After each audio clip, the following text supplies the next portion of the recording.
आज विदर्भातील 4 जिल्ह्यांना पावसाचा येलो अलर्ट देण्यात आलाय। बुलढाणा, अकोला, अमरावती आणि नागपूर जिल्ह्याचा यात समावेश आहे। या ठिकाणी विजांसह हलक्या पावसाचा येलो अलर्ट देण्यात आलेला आहे। सोबतच उत्तर आणि मध्य महाराष्ट्रातल्या काही जिल्ह्यातही आणि सोबतच विदर्भातही पुढचे 3 दिवस हलक्या ते मध्यम स्वरूपाचा पाऊस पडू शकतो असा अंदाज वर्तवण्यात आलाय।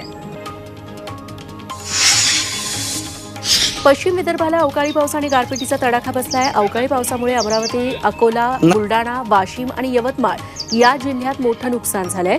पश्चिम विदर्भात 44,579 हेक्टर शेती बाधित झाली आहे। वाशिमच्या मालेगावसह मंगरुळपीर तालुक्यात दुसऱ्या दिवशी अवकाळी पावसाने हजेरी लावली। पावसामुळे गहू, हरभरा, ज्वारी तसंच भाजीपाला भिजला। तोडणीला आलेल्या संत्रा बागांना अवकाळीचा फटका बसला, त्यामुळे शेतकरी चिंतेत आहेत।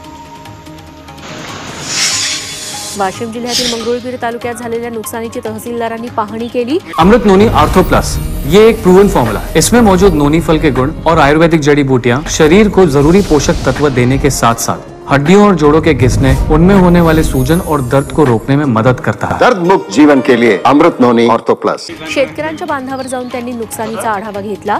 दरम्यान शेतकऱ्यांचं नुकसान झालं असून पंचनामे करून अहवाल तातडीनं सरकारला सादर करू असं अधिकारी कर्मचाऱ्यांनी सांगितलंय।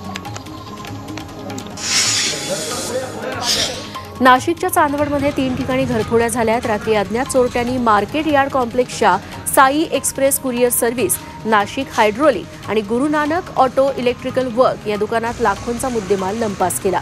पोलिसांनी घटनास्थळी पाहणी करून गुन्हा दाखल केला आणि पुढील तपास सुरू केला।